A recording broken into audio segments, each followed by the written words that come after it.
रात्री जेवायला बनवली सोयाबीन बिर्याणी. नमस्कार मंडळी. अजून 4 वाजता या बोरच्या पूजाला गेलो होतो. म्हणजे पूजा त्यांनी पहिलीच करून ठेवलेली होती, पण त्या दिन आम्हाला सुवासनी म्हणून तिथे जेवायला बोलवलं होतं, तर आदू पण सोबत आलेला होता. घरी आलो, हे बोरं खाल्ले. नागपुरी नाव आहे या बोरचं, खूप टेस्टी. घरी आलो ना, आज ना सोयाबीन बिर्याणी बनवायची होती. आदू काय मला मदत नव्हता करू लागत, पण गप्पा खूपच छान छान मारत होता. सोबत गप्पा मारत मारत ना तर माझ्या सगळ्या भाज्या पण कापून झालेल्या होत्या आणि थोडीशी ना सोयाबीन बिर्याणीची ना सगळी तयारी झालेली होती. कुकरमध्ये थोडंसं तेल टाकलं, मोहरी टाकली, मोहरी तडतड झाली की लगेच आपले लसूण टाकून दिला आणि लगेच सगळे कांदे पण. कांदा थोडासा लाल झाला होता आणि लगेच ना कोथिंबीर आणि टोमॅटो पण त्याच्यामध्ये टाकून. अजून सगळ्या भाज्यांना थोड्या कच्च्याच होत्या आणि मला कच्च्या भाज्या खूप जास्त आवडतात, तर मला असं माझ्या तोंडाला ना पाणी चालू. मला वाटलं की या कच्च्याच भाज्या पण चांगल्या परतल्या होत्या. लगेच त्याच्यामध्ये मसाले टाकून दिले आणि मसाले पण चांगले परतले की लगेच ना बिर्याणीचा मसाला ना बनून झालेला होता. आता 1 ग्लास तांदूळ घेतला आणि 1 ग्लास तांदळाला शिजायला ना 2 ग्लास भरून पाणी घेतलं, म्हणजे आपली बिर्याणी ना चांगली अशी मोकळी आणि स्वच्छ धुतलेले ना तांदूळ त्याच्यामध्ये टाकून दिले ना लगेच कुकरचं झाकण लावलं आणि तिथंच ना 10 मिनिटं त्याची वाट बघावं लागेल. आता मग त्याची वाट बघत 10 मिनिटं ना खतम झाली आणि आपली बिर्याणी ना बनून तयार झालेली होती. लगेच झाकण खोललं आणि लगेच मस्त नाकामध्ये इतका भारी वास गेला ना, तर बघून आनंद.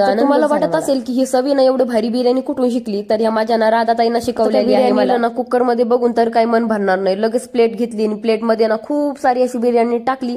आता ही बिर्याणी कोणाला आवडू नाही तर नाही आवडू, पण माझ्या आईला ना खूप जास्त आवडली होती माझ्या हाताची. डेली ब्लॉग्स बघायला जर आवडत असेल तर आपल्या पेजला फॉलो करा. जर युट्यूब वरून बघत असाल तर आपल्या चॅनलला ना नक्कीच सबस्क्राईब करा. चला मग भेटूयात उद्याच्या ब्लॉग मध्ये. बाय.